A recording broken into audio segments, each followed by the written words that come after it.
Fala galera, beleza? Então, eu vou resolver agora questões que envolvem lançamento oblíquo.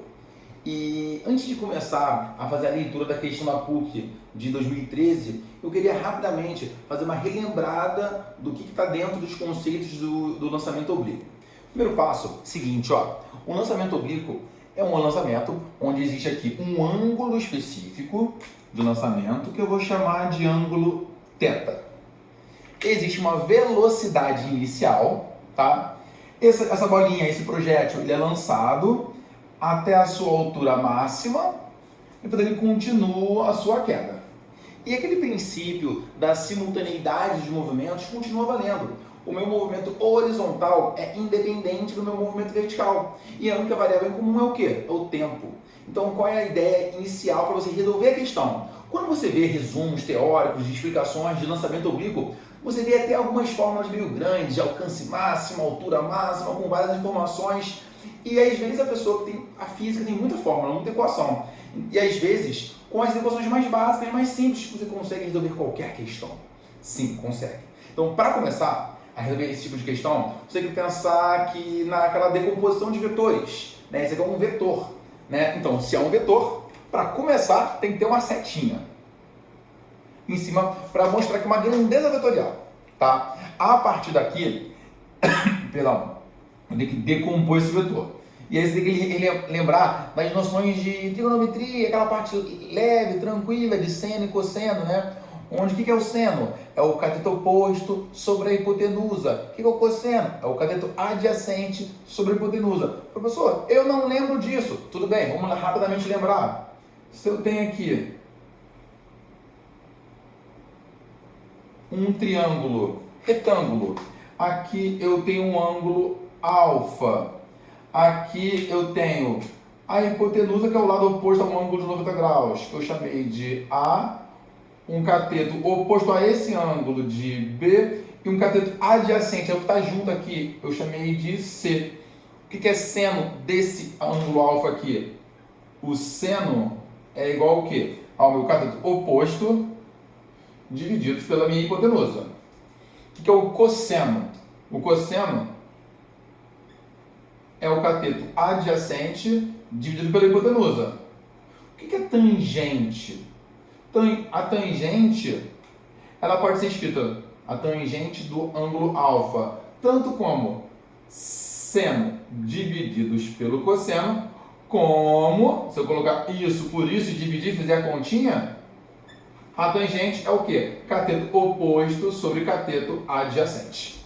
Tranquilo? Então, por exemplo, nesse triângulo aqui, se eu querer saber qual o valor de B não está aqui, então eu não posso passar esse que está dividindo para cá multiplicando, então eu não posso falar que B é igual a A vezes seno de alfa. Tá bem apertadinho ali? Foi mal, quadro pequeno. Então, B eu poderia substituir por A vezes seno de alfa. O que é o C? C, vou botar uma outra corzinha aqui, tá? C, eu não posso falar que é o A que está dividindo. Passa para cá multiplicando. C é igual a A vezes cosseno de alfa. Então, no lugar do C, eu posso colocar A vezes cosseno de alfa.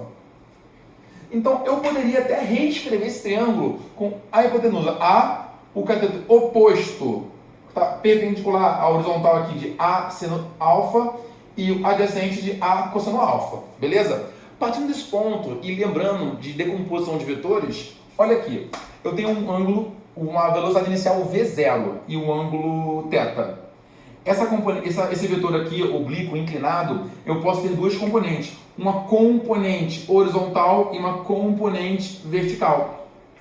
A componente horizontal seria o que está o quê? Equivalente ao meu cateto adjacente, eu posso chamar ela de V0x, que é igual ao quê? Ao meu V0 vezes cosseno do θ. Lembrando que componente não tem vetorzinho, tá? E a minha componente vertical, é que está de pé aqui, é que seria equivalente ao meu cateto oposto, seria o quê? Meu V0y, que é igual ao meu V0 vezes seno de θ. E a partir daqui, eu posso utilizar as equações do movimento uniforme quando for horizontal e movimento uniformemente variável quando for vertical. Então, por exemplo, antes de começar a fazer a questão,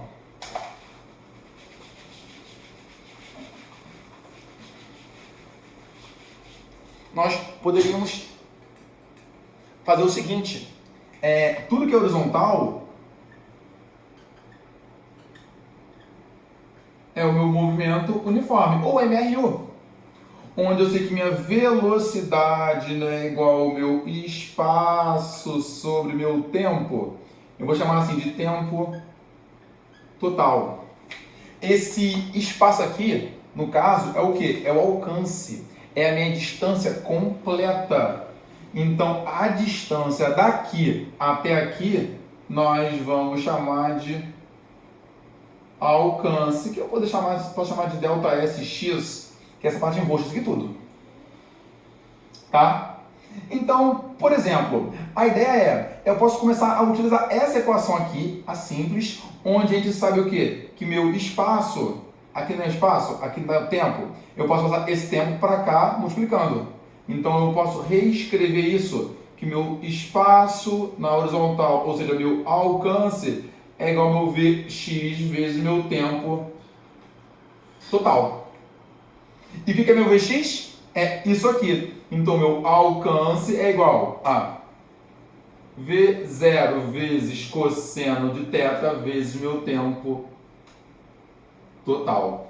Então, para calcular o meu alcance, eu dependo do quê?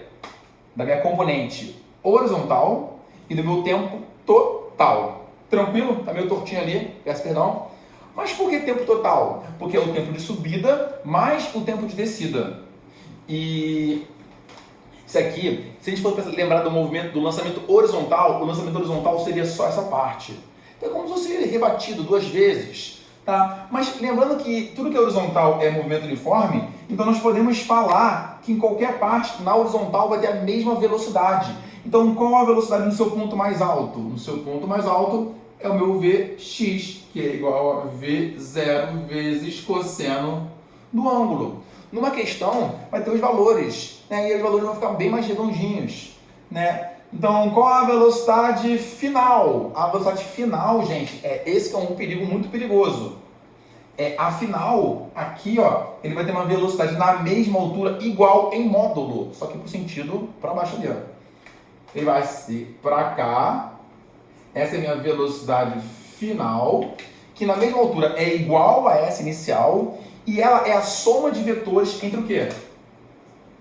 Entre meu Vx, que é o mesmo Vx, e o meu módulo aqui de V0y, que é o oposto desse, né? Porque tem que ver com referencial, se aqui é positivo, aqui vai ser negativo, e essas relações, tá? Mas e meu Vy ali? Poxa, como ele para de subir, aqui nós podemos falar que o meu Vy é igual a zero. Então, a soma de vetores no ponto mais alto, que Vx existe e o Vy é zero, vai ser Vx. Então, a única velocidade que atua no ponto mais alto é o Vx. Tá? Na vertical, vou botar nesse espacinho aqui.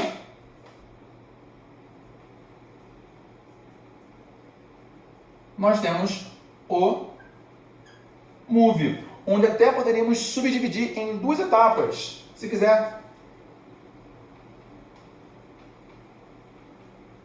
Na subida e na descida. Ou pensar numa equação geral para todo o movimento. Depende da questão, depende dos dados que nos são fornecidos. Então, ó, na descida, você vai lembrar que é exatamente igual a queda livre. E na subida é um lançamento vertical para cima. E aí, o que a gente sabe? Para poder fechar esse resuminho, para poder começar a fazer as questões, que é o tempo total? Vou botar aqui, ó.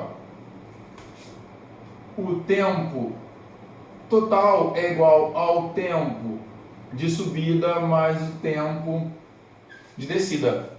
E na mesma altura, o tempo de subida é igual ao tempo de descida. Então, isso aqui é igual a isso. Então, podemos falar que o tempo total é igual a 2 vezes o tempo de subida ou 2 vezes o tempo de descida. Então, a ideia é: decompõe os vetores, acha horizontal, compara com o alcance, acha vertical, compara com o movimento vertical, relaciona esses tempos e parte para a questão. Vamos fazer a questão? Então, eu vou aproveitar o mesmo desenho para resolver a questão da PUC. E ela fala o seguinte, vamos ler, ó.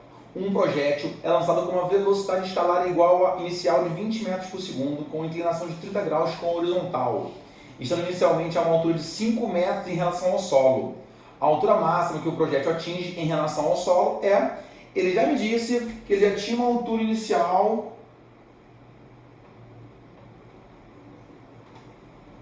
de 5 metros. Né? A pergunta é qual a altura total. É o que ele quer saber. Então, eu já sei que essa altura total aqui é a altura do meu lançamento oblíquo mais a minha altura que eu já tinha antes. Ele me disse também que meu ângulo é de 30 graus. E me disse que a minha velocidade oblíqua que ele foi lançado foi igual a 20 metros por segundo. Então, assim, se eu tenho uma velocidade oblíqua e um ângulo, eu posso saber quais são os seus componentes. E se eu quero saber minha altura, eu posso saber apenas a minha componente vertical. E a minha componente aqui que está vertical, que está sem o ângulo aqui, vai ser o quê? Meu V0y é igual ao meu V0 vezes o seno de 30. 20 vezes meio é igual a 10 metros por segundo. Então aqui eu tenho um movimento vertical de subida, onde minha velocidade inicial é 10 metros por segundo e a minha velocidade final é quanto? É zero, porque ele para de subir na sua altura máxima. Então, se é um movimento de subida, olha os dados que nós temos. A velocidade inicial na subida, 10 metros por segundo. A velocidade final, zero. Minha aceleração vai ser para baixo, igual a menos 10 metros por segundo ao quadrado. Tá? Ele quer saber o quê? A minha altura, o meu delta SY, que seria essa parte aqui. A minha altura é o meu delta SY. Eu descobrindo isso, eu somo com isso aqui. Torricelli, V ao quadrado, né, igual a V0 ao quadrado mais 2 a delta S. A diferença vai ser Y aqui menos 2G e aqui H. É a mesma coisa, é uma questão de move. Então, para aplicar, para resolver a questão, vai ficar como? Aqui vai ficar 0 igual 10 ao quadrado menos 2 vezes 10 vezes H. Dá menos 20H, jogou para cá. 20H igual a 100, joguei esse para cá e liguei ao quadrado. H igual 100 divididos por 20, simplificou aqui. 10 por 2 é igual a 5 metros. Ou seja, se aqui tem 5 metros e aqui a minha altura inicial também tem 5 metros, qual a altura máxima em relação ao chão? Resposta: 10 metros. Uma questão da UERJ de 2013, da primeira fase, prova de qualificação, fala o seguinte: 3 blocos de mesmo volume, mas de materiais e de massas diferentes, são lançados obliquamente para o alto.